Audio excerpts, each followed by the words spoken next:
ಮಾತಾಡ್ಬೇಕಂತೇಳಿ ಅವರಲ್ಲಿ ವಿನಂತಿಯನ್ನು ಮಾಡ್ಕೊತಾ ಇದ್ದಾರೆ. बोलो भारत माता की, बोलो भारत माता की.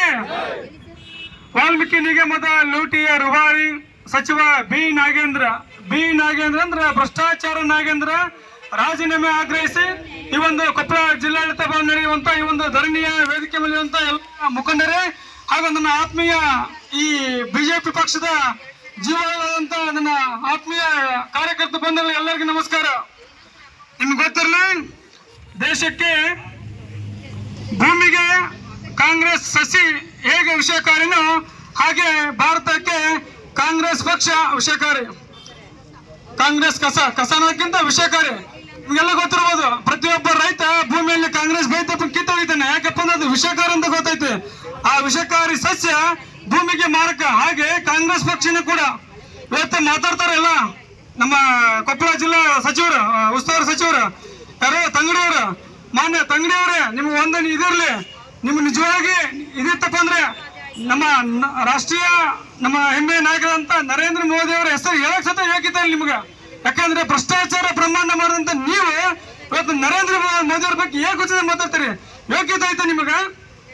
ಕಾಂಗ್ರೆಸ್ ಪಕ್ಷದ ರಾಷ್ಟ್ರೀಯ ಕಾಂಗ್ರೆಸ್ ಪಕ್ಷದ ಈಗಿನ ಮುಖ್ಯಮಂತ್ರಿ ಅಂತ ಡಿ ಕೆ ಶಿವಕುಮಾರ್ ಅವರೇ, ನಿಮ್ಮ ಯೋಗ್ಯತೆ ಏನು? ಇಡೀ ಕರ್ನಾಟಕನೇ ನಿಮ್ಮನ್ನ ತಲೆ ತಗ್ಗಿಸಿಂದ ಮಾಡಿ ನಿಮ್ಮ ಒಂದು TR ಜೈಲಿಗೆ ಹೋಗಿ ಬಂದಿದ್ದಕ್ಕೆ ಇಡೀ ಕರ್ನಾಟಕ, ಇಡೀ ಕಾಂಗ್ರೆಸ್ ಪಕ್ಷ ತಲೆ ತಗ್ಸಾರ ಅಂತ ಒಬ್ಬ TR ಜೈಲಿಗೆ ಹೋಗಿ ಬಂದಂತ ನೀವು ಮುಖ್ಯಮಂತ್ರಿ ಆಗಿದ್ರಿ. ಅಂತ ಮುಖ್ಯಮಂತ್ರಿ ಆದಂತ ನೀವು ಬಿ ನಾಗೇಂದ್ರ ಅವರಿಗೆ ಸಚಿವ ಸ್ಥಾನ ಕೊಟ್ಟಿದ್ದೀರಿ ನಿಮ್ಮ ಸಂಪುಟದಲ್ಲಿ. ನಾಚಿಕೆ ಆಗ್ಬೇಕು ನಿಮಗೆ. ಅಲ್ರಿ, ಏನ್ ಮಾಡಿದಾರೆ ಬಿ ನಾಗೇಂದ್ರ ಅವರು? ಭ್ರಷ್ಟಾಚಾರ ಮಾಡೋದಕ್ಕೆ ಹಿಂದಿನ ಮಾಜಿ ಮುಖ್ಯಮಂತ್ರಿ ಅಂತ ಸಿದ್ದರಾಮಯ್ಯ ಅವ್ರನ್ನ ವಜಾಗೊಳಿಸಿದ್ರು. ಆದ್ರೆ ನೀವೇನ್ ಮಾಡಿದ್ರಿ? ಮತ್ತೆ ಪುನಃ ಸಂಪೂರ್ಣಕ್ಕೆ ನೇಮಕ ಮಾಡ್ಕೊಂಡ್ರಿ.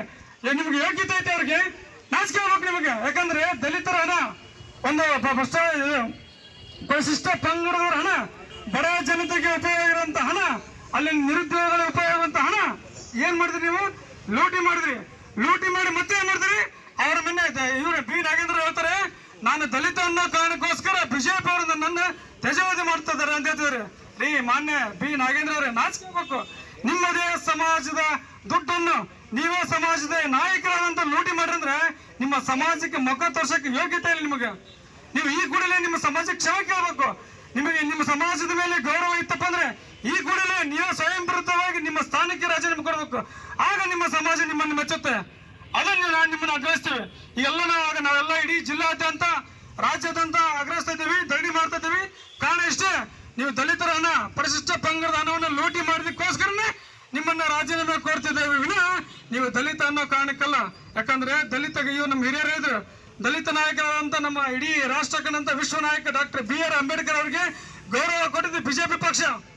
ಯಾಕಂದ್ರೆ ಭಾರತ ರತ್ನ ಪ್ರಶಸ್ತಿ ಕೊಟ್ಟಿದ್ದು ನಮ್ಮ ಬಿಜೆಪಿ ಪಕ್ಷ, ಅಟಲ್ ಬಿಹಾರಿ ವಾಜಪೇಯಿ ಸರ್ಕಾರ ಅಂತ ನಮ್ಮ ಮಹಾನ್ ನಾಯಕರನ್ನ ಪೂಜಿಸ್ತೀವಿ, ಆರಾಧಿಸ್ತೀವಿ. ನಮ್ಮ ನರೇಂದ್ರ ಮೋದಿ ಅವರು ಎರಡನೇ ಬಾರಿಗೆ ಪ್ರಧಾನಮಂತ್ರಿ ಆದಾಗ ಸಂವಿಧಾನ ಪುಸ್ತಕ ಇಟ್ಕೊಂಡು ತಮ್ಮ ಪ್ರಮಾಣ ವಚನ ಸ್ವೀಕಾರ ಮಾಡಿದ್ರು. ಯಾರು ಮಾಡಿದಾರೆ ಇಲ್ಲಿವರೆಗೆ? ನರೇಂದ್ರ ಮೋದಿ ಅವರು ನೋಡ್ರಿ, ಸುಮಾರು 4 ಬಾರಿ ಮುಖ್ಯಮಂತ್ರಿ, 3ನೇ ಅವಧಿಗೆ ಪ್ರಧಾನಮಂತ್ರಿ. ಒಂದೇ ಒಂದು ರೂಪಾಯಿ ಭ್ರಷ್ಟಾಚಾರ ಮಾಡಿಲ್ಲ. ಕಾಂಗ್ರೆಸ್ ನಾಯಕರಿಗೆ ನಾಚಿಕೆ ಆಗಬೇಕು. ನರೇಂದ್ರ ಮೋದಿ ಅವರ ಹೆಸರು ಯೋಗ್ಯತೆ ಇಲ್ಲ ಪ್ರತಿಯೊಬ್ಬರಿಗೆ. BK ಹರಿಪ್ರಸಾದ್ ಅವರು ಮಾತಾಡ್ತಿದ್ರೆ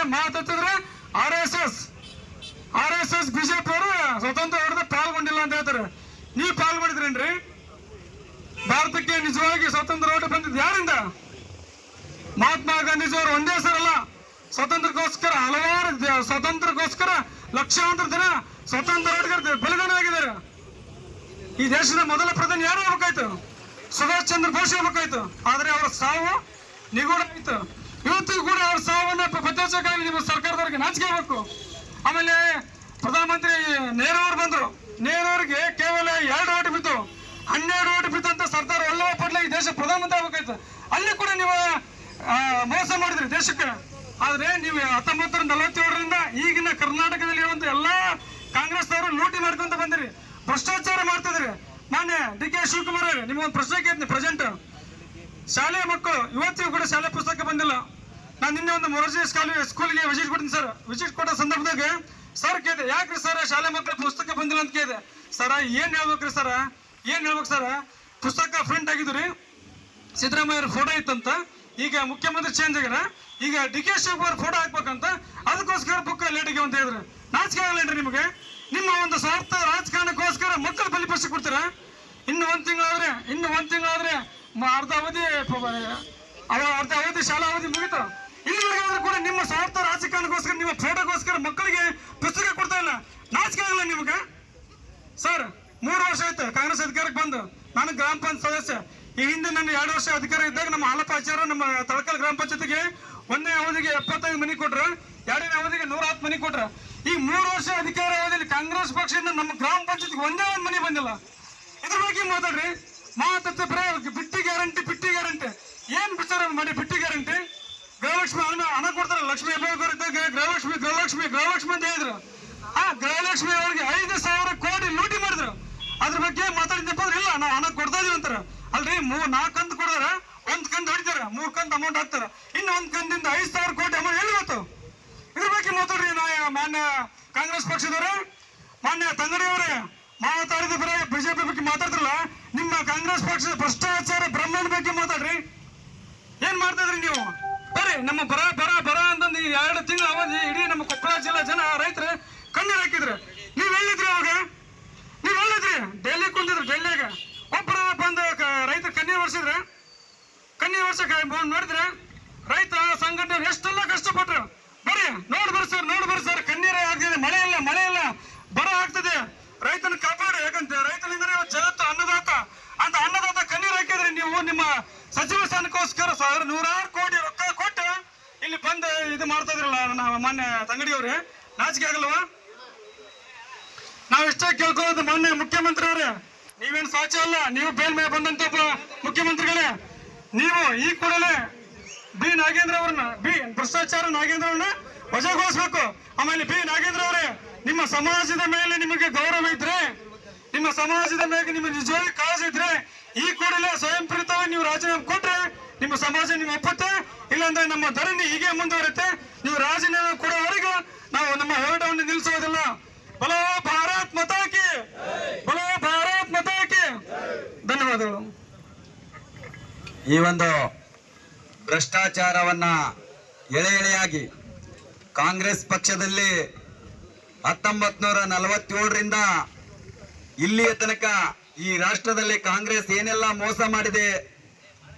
ಇವತ್ತು ಸ್ವಾತಂತ್ರ್ಯ ಹೋರಾಟಗಾರರು, ಲಕ್ಷಾಂತರ ಜನ ಕ್ರಾಂತಿಕಾರಿಗಳು ತಮ್ಮ ಪ್ರಾಣವನ್ನ ಕಳ್ಕೊಂಡ್ರ. ಇವತ್ತು ಕಾಂಗ್ರೆಸ್ಸಿನ ನಾಯಕರ ಮಾತೆತ್ತಿದ್ರೆ ಇವತ್ತು ಈ ದೇಶಕ್ಕೆ ಸ್ವಾತಂತ್ರ್ಯ ಬಂದಿರೋದು ಕಾಂಗ್ರೆಸ್ ನಾಯಕರಿಂದ ಅಂತ ಹೇಳ್ತೀರಿ. ಇವತ್ತು ಪ್ರಾಣ ಕಳ್ಕೊಂಡಿರ್ತಕ್ಕಂಥ ಕಾಂಗ್ರೆಸ್ ನಾಯಕರು ಯಾರಪ್ಪ? ಯಾರು ಇಲ್ಲ. ಎಲ್ಲರೂ ನೀವು ಜೀವಂತ ಇದೀರಿ. ಅದಕ್ಕೋಸ್ಕರ ನೀವು ಇನ್ನಾದ್ರೂ ನಾವೇ ಸ್ವತಂತ್ರ ಹೋರಾಟಗಾರರು ಅಂತ ಹೇಳ್ತೀರಿ. ಯಾಕೆ ಬ್ರಿಟಿಷರು ನಿಮ್ಮನ್ನ ಯಾಕೆ ಬತ್ತಿಸ್ಲಿಲ್ಲ? ನಿಮ್ಮನ್ನ ಯಾಕೆ ಹಿಡಿದಾಕ್ಲಿಲ್ಲ? ನೀವ್ಯಾಕೆ ನಿಮ್ ಪ್ರಾಣ ಯಾಕೆ ತೆಗಿಲಿಲ್ಲ? ಪ್ರಾಣ ಕಳ್ಕೊಂಡಿರ್ತಕ್ಕಂಥವ್ರು ಲಕ್ಷಾಂತರ ಕ್ರಾಂತಿಕಾರಿಗಳದಾರ. ಕೇವಲ 21 ವಯಸ್ಸಿನಲ್ಲಿ ಇವತ್ತು ಭಗತ್ ಸಿಂಗ್ ಅವರು ಗಲ್ಲಿಗೇರಿ ಇರ್ತಕ್ಕಂಥದ್ದು ಇರ್ಬೋದು, ಸುಭಾಷ್ ಚಂದ್ರ ಬೋಸ್ ಇರ್ಬೋದು, ಮದನ್ ಲಾಲ್ ದಿಂಗ್ರಾ ಇರ್ಬೋದು, ತ್ಯಾತ್ಯಾ ಟೋಪಿ ಇರ್ಬೋದು, ಇನ್ನು ರಗಡ್ ಜನ ಸಾವಿರಾರು ಲಕ್ಷಾಂತರ ಕ್ರಾಂತಿಕಾರಿಗಳು ತಮ್ಮ ಪ್ರಾಣವನ್ನೇ ಕಳ್ಕೊಂಡ್ರು. ಅಂತ ಒಂದು ಹಿನ್ನೆಲೆಯಿಂದ ಈ ದೇಶಕ್ಕೆ ಸ್ವಾತಂತ್ರ್ಯ ಬಂದಿದೆ. ಮತ್ತು ಕಾಂಗ್ರೆಸ್ ದಲಿತರ ವಿರೋಧಿ, ಕಾಂಗ್ರೆಸ್ ವಾಲ್ಮೀಕಿ ವಿರೋಧಿ, ಕಾಂಗ್ರೆಸ್ ರೈತರ ವಿರೋಧಿ ಎನ್ನುವ ಮಾತನ್ನ ಸವಿಸ್ತರವಾಗಿ ಮಾತಾಡಿರ್ತಕ್ಕಂಥ ಉಮೇಶ್ ಗೌಡ್ ಪಾಟೀಲ್ ಅಣ್ಣನವರಿಗೆ ತುಂಬ ಹೃದಯದ ಧನ್ಯವಾದಗಳು. ಈ ಒಂದು ಹೋರಾಟವನ್ನ ಉದ್ದೇಶಿಸಿ ಮಹಾಲಕ್ಷ್ಮಿ ಅಕ್ಕ ಕಂದಾರಿ ಅವರು ಮಾತಾಡ್ಬೇಕಂತೇಳಿ ಅವರಲ್ಲಿ ವಿನಂತಿಯನ್ನು ಮಾಡ್ಕೊಳ್ತಾ ಇದ್ದೀನಿ.